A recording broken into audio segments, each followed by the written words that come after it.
வணக்கம் மக்களே, நம்ம சேனலில் ஃபர்ஸ்ட் டைம் பார்க்குறவங்க மறக்காமல் சப்ஸ்கிரைப் பண்ணிக்கோங்க. இப்போ நம்ம பார்க்க போகிறது சிந்து பைரவி தான். நம்ம சிவா வந்து பார்த்திங்கன்னா ஹாஸ்பிட்டல் கிளம்பி வராங்க.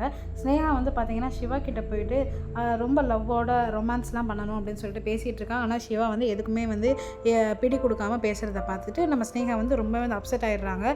உடனே வந்து எல்லாத்துக்கும் காரணம் அந்த சிந்து தான்.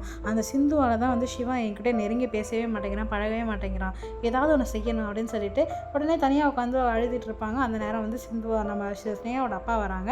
என்னம்மா ஏன் அடர் அப்படின்னு சொல்லி கேட்கும்போது அந்த சிந்து ஏதாவது பண்ணணும்ப்பா அப்படின்னு சொல்லிட்டு பேசுகிறாங்க. சரி ஓகே, ஃபஸ்ட்டு நம்ம வந்து டிவோர்ஸ்க்கு அப்ளை பண்ணுவோம் அப்படின்னு சொல்லிட்டு சொல்கிறாங்க.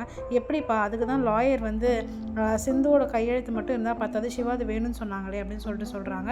அதுதான் நான் வந்து பார்த்தேன்னா ஒரு சில டாக்குமெண்ட்ஸ் எல்லாம் தரேன், அந்த டாக்குமெண்ட்ஸை சைன் வாங்கும்போது உள்ளே வந்து அப்படியே டிவோர்ஸ் பேப்பர்ஸையும் வச்சு சைன் வாங்கிடு, நம்ம வந்து சிவாக்கே தெரியாமல் அப்ளை பண்ணுவோம் நம்ம அப்படின்னு சொல்லிட்டு சொல்கிறாங்க. எப்படிப்பா ஒர்க் அவுட் ஆகுமா, சிவா பார்த்துட்டு கேட்டால் என்னப்பா சொல்கிறது அப்படின்னோடனே, அவன் பார்க்க மாட்டான், நீ நான் சொன்ன மாதிரி செய் அப்படின்னு சொல்லிட்டு அவங்க ஒரு சில டாக்குமெண்ட்ஸ் எல்லாம் கொடுத்து இதை போய் சிவாட்ட சைன் வாங்க அப்படின்னு சொல்லிட்டு கொடுக்கும்போது உள்ள பேப்பர் வச்சு கொடுத்துட்றாங்க. சிவா வந்து பார்த்திங்கன்னா வேறு ஒரு கால் வந்துடும். அந்த கால் பேசிகிட்டே இருக்கும்போது அந்த சைன் வாங்கினதுனால கவனிக்காமல் அந்த சைனை வந்து போட்டுடுறாங்க. உடனே ஸ்னேகா வந்து பார்த்திங்கன்னா அதை பார்த்துட்டு ரொம்ப சந்தோஷமாயிடுறாங்க.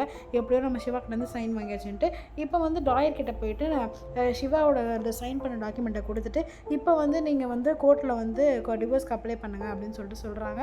அதே மாதிரி பார்த்திங்கன்னா நம்ம லாயரும் வந்து பார்த்திங்கன்னா இதுமாரி கோர்ட்டில் வந்து இது டிவோர்ஸ்க்கு அப்ளை பண்ணுறாங்க. சம்மன் வரும், நீங்கள் வந்து பார்த்துக்கோங்க அப்படின்னு சொல்லிட்டு சொல்கிறாங்க. சம்மன் வந்து 2 பேருக்கும் ஒரே வீட்டில் தான் வரும் அப்படின்னு சொல்லிட்டு சொல்கிறாங்க. சிவாதை மட்டும் நான் எப்படியாவது வாங்கிடுறேன், சிந்துக்கு போகட்டும் அப்படின்னு சொல்கிற மாதிரி சொல்லிடுறாங்க. நம்ம சேனல் சப்ஸ்கிரைப் பண்ணவங்களுக்கு ரொம்ப நன்றி. சப்ஸ்கிரைப் பண்ணாதவங்க மறக்காமல் சப்ஸ்கிரைப் பண்ணிடுங்க.